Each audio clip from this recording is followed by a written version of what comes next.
The Sixers beat the Knicks in New York by 2 points.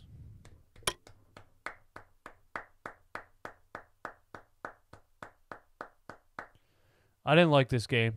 I didn't like anything about this game. I don't even want to talk about this game. This was pathetic. You scored 90 points against the New York Knicks. Oh, my God. It's just a tale of two halves. I don't understand it. I mean, the first quarter or two, the Knicks were making shots that they shouldn't have been making. They were shooting a high percentage. Julius Randle was bombing threes. Marcus Morris was bombing threes. Whoever else, man. Elfrid Payton was hitting jump shots. But Ben Simmons had 19 points in the first half. What? We got to figure out what happens. We have to figure out what happens between the first half and the second half. For Ben Simmons to score 19 in the first half and finish the game with 21. We got to figure it out. It just looks like the first half there's so many sets run for him.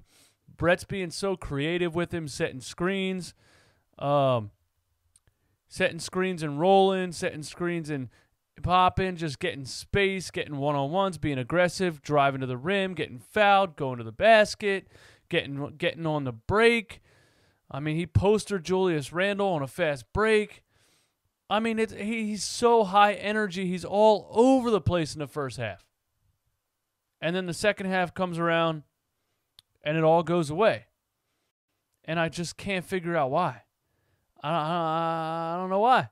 I don't know why. Even in crunch time, so the first half there was a lot of success with Ben Simmons and Furkan Korkmaz. A lot of success with the two-man game, right? Ben screening for Korkmaz, Korkmaz popping, Korkmaz getting open, Ben finding Korkmaz, and then the second half comes around, and I see none of this stuff happening. In crunch time, it's no longer Ben and Korkmaz. It's Josh Richardson and Al Horford picking and rolling, picking and popping. Al's just brick and shot. Bro, what happens that changes all of this?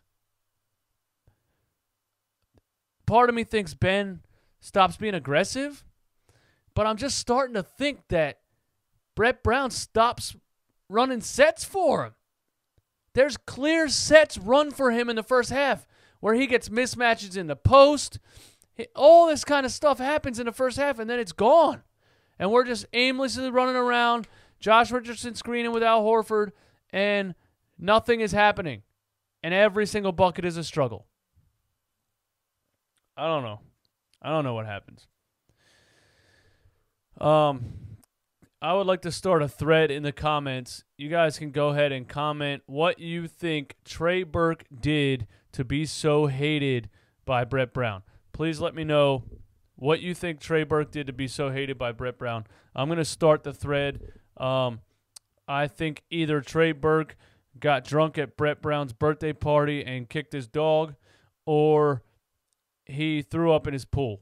I think that had to be what happened. You guys let me know what you think Trey Burke did to be so hated by Brett Brown, because I don't understand it. When we're lacking a spark off the bench, we're lacking a spark on offense. You would think the little ball handling guard that can create something out of nothing. I'm not saying the guy's a superstar point guard. I'm just saying he's the only guy on the floor that can take a defender one-on-one and create something. You would think that's who you would put in the game. But suddenly, we are back to Raul Neto every game. When did this happen? Remember when Trey Burke won the spot and he was playing every game? And Neto couldn't get on the floor? Now all of a sudden it's Raul Neto every game now? What? One of these reporters needs to grow some balls and ask Brett Brown what happened. What is this decision? I don't understand it.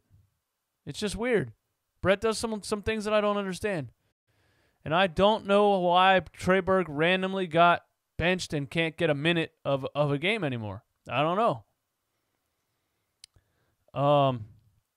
Tobias Harris wasn't great in this game, but he hit the three to ice it down towards the end. When we were down one, it looked like we were about to blow the game.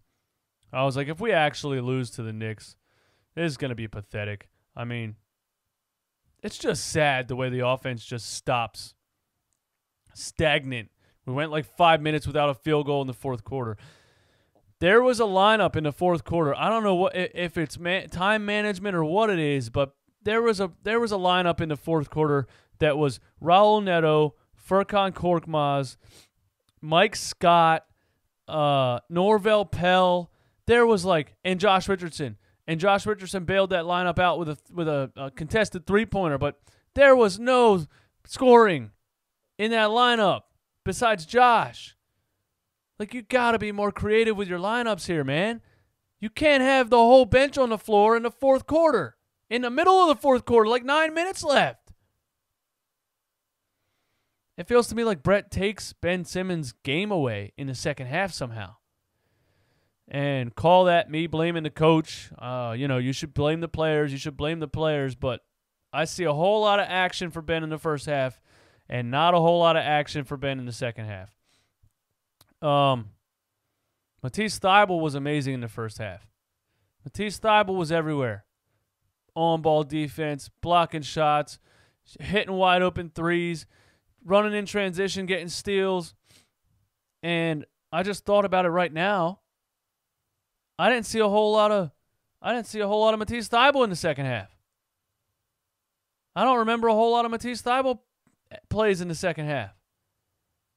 I don't understand this guy's rotations. I don't know, man. But the way I see it, scoring 90 points against the Knicks is basically a loss. Winning against the Knicks 90 to 88 is basically a loss to me. Yeah, it's on the road. You got to win on the road. You scored 90 points. Why are we so bad on the road? This ain't going to cut it against good teams. This ain't going to cut it against good defenses. This ain't going to cut it against teams in the playoffs. No, it's not going to cut it. This offense, once again, looks stagnant, looks clunky, looks like there's no flow and rhythm in the fourth quarter. It's just guys standing around running in circles. Al Horford chucking up jump shots. I mean, Al Horford and Mike Scott, oh, my God. I mean, Mike Scott doesn't cost us anything. Al Horford on a $109 million contract, it's absolutely unbelievable how just unproductive he has been.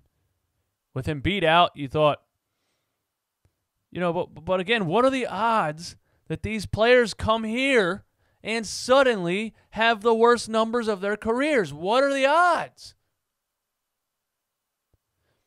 When this team gets to the playoffs and they play like this and they get stomped by good playoff teams with good defense,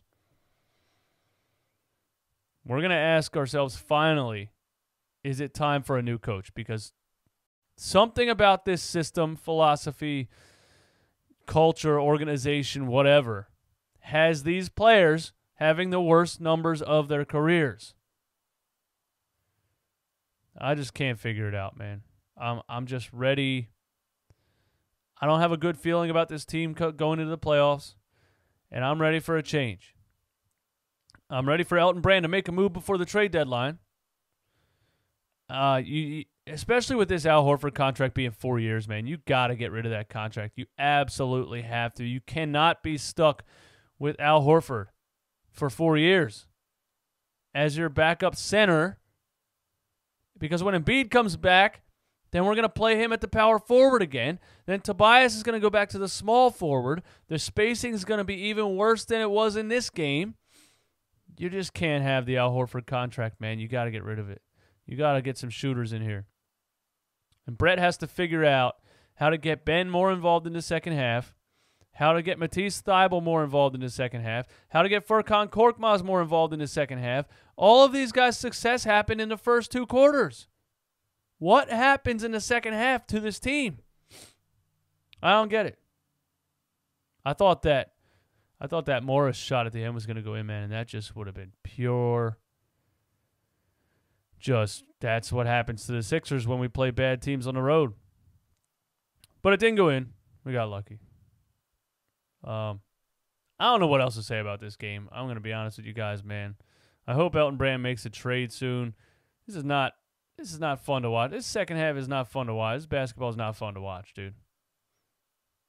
The Knicks absolutely stink. There's no reason for us to be scoring 90 points against the Knicks. And this team's built for the playoffs. How are we going to score in the playoffs? We can't score on the Knicks? How are we going to score in the playoffs? Come on, man. When it came down to it and it mattered, I knew we were going to shut them down defensively. I knew our on-ball defense was going to be elite. It was Josh Richardson, full-court press. It was, they gave the ball to Julius Randle, I think, and he got trapped in the corner with Ben. And, Tobias was over there. Matisse was over there. So we had elite defense at the end of the game, and the Knicks couldn't do anything about it. But I'm just not happy about this. I'm not happy about I said I wasn't going to be happy. I said this has to be a blowout. This has to be a statement win. We are an elite team, and we beat the Knicks by 25 or 30. It has to be a statement win. You can't be grinding out wins to beat the New York Knicks by 2 points. That's all I got to say, man. How many days off do we have in a row for the Sixers, man? I hope a couple, because I need a couple days off of watching this garbage. Sorry for an uninspiring video with not a whole lot of energy, but thank you guys for watching. This is the Run It Back podcast. My name is DJ Eastwood. I'm going to go finish watching this Lakers and Rockets game because there's a lot of offense in this game. It's been exciting so far. Teams scoring points, man. It's fun to watch. And then I'm going to try to get an illegal stream of this Conor McGregor fight. So what do I got? About an hour to find an illegal stream of that fight. So we'll see if I can pull that off. Wish me luck. You guys let me know in the comments what you thought of this game. If you're as uninspired about it as I am. That's all I got, man. You guys have a blessed night. DJ Eastwood, Run It Back Podcast. Peace.